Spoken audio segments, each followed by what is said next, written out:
Singapore வந்தால் இந்த இடத்த மட்டும் மறக்காதீங்க, அதே மாதிரி பார்க்காமையும் போகாதீங்க. ஐயோ வேற மாதிரி இடங்க, மிரட்டுது. இவ்வளோதான் கஷ்டப்பட்டு வேலை பார்த்தா கண்ணு முழிச்சுன்னா போது 5 மணிக்கு 6 மணிக்கு வேலைக்கு போயிட்டு கஷ்டப்பட்டாலுமே சரிதான். இந்த மாதிரி இடத்த ஒரு நாளாக வந்து சுற்றி பாருங்கள். அவ்வளோ ஒரு மனசு ஒரு ரிலாக்ஸாக இருக்குது. அம்மா ஒரு பிளேஸு, கப்பல் பில்டிங்கு இது மாதிரி நிறையா இருக்குது. இந்த இடத்துல பார்க்க வேண்டிய சுற்றி பார்க்க வேண்டிய பிளேஸ் நிறையா இருக்குது. ஃபுட்டுலேருந்து நம்ம குடிக்கிற சரக்கு பியரு வேறு மாதிரி மிரட்டு. மீன் எவ்வளோ பெருசு, ஒரு மீனுமே கிட்டத்தட்ட 2-3 கிலோ ஒரு மாட்டுக்கு அவ்வளோ மீன் கிடக்குது இந்த குளத்தில். ஏரியா ஆறா அவ்வளோ அழகாக இருக்குது. ஆல்ரெடி நான் வந்திருக்கேன் இந்த இடத்துக்கு. வந்து இந்தளவுக்கு நான் டீட்டெயிலாக வீடியோ போட்டதில்லை. இந்தளவுக்கு பார்த்தா ஈவினிங்காக வந்ததுனால எங்களுக்கு இந்த இடத்த சுற்றி பார்க்கவே எங்களுக்கு அது ஒரு வந்துச்சு. இப்போ நாங்கள் காலை நேரத்துலேயே வந்திருக்கோம். கொஞ்சம் நல்லா இருக்குது இடம் பார்க்கறதுக்கு, கொஞ்சம் நல்லா சீட்டாக. ஃபஸ்ட்டு சண்டே வந்தபோது நிறையா கூட்டமாக வந்தபோது எங்களுக்கு சுற்றி பார்க்குற எண்ணமே வரல, கிளம்பி போயிட்டோம். இப்போ இருக்கும்போது எங்கள் எல்லாம் பொறுமையாக சுற்றி பார்த்துட்டு பொறுமையாக போகலாம். இந்த தண்ணியை குடிக்கிறதா ரொம்ப கேவலமாக கிடக்குங்க.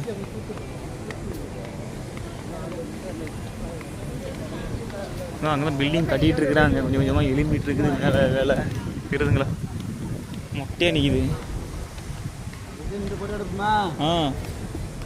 பாலத்தை பாருங்க, வேற மாதிரி இருக்கு பாலம். சிலைய பாருங்களேன், இந்தியன் மூட்டை. வாவ்,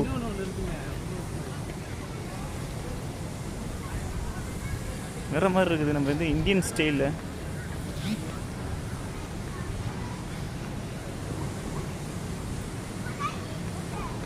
இப்போ இதுலேருந்து காட்டுறதான் வியூ. நல்லா பாருங்க. இருக்கிறதுலே உயரமான பில்டிங் இதா சிங்கப்பூர்லேயே? கப்பல் டவர். கப்பல் டவரா? இங்கேருந்து பின்னாடி பார்த்தா இது தாண்டினே தெரியும் பாரியா. ஆனால் இதுவும் ஹைட்டு தாங்க. இதுவும் பின்னாடி தான் இருக்கு சிங்கப்பூரின். ஏன் அம்மனை கொண்டுட போட்டோ எடுத்துக்க. நல்லா ஒரு கலரிங்க ஃபோட்டோ நம்ம எடுக்கிறதுக்கு நல்லா ஒரு சூப்பர் பிளேஸு. ஓகே சைக்கிள் இருக்குப்பா.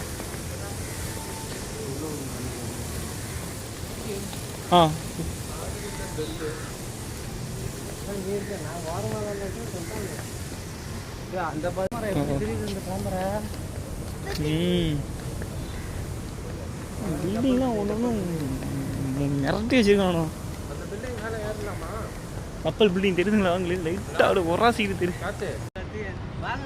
நம்ம தேடி வந்த கப்பல் பில்டிங் இதுதான்.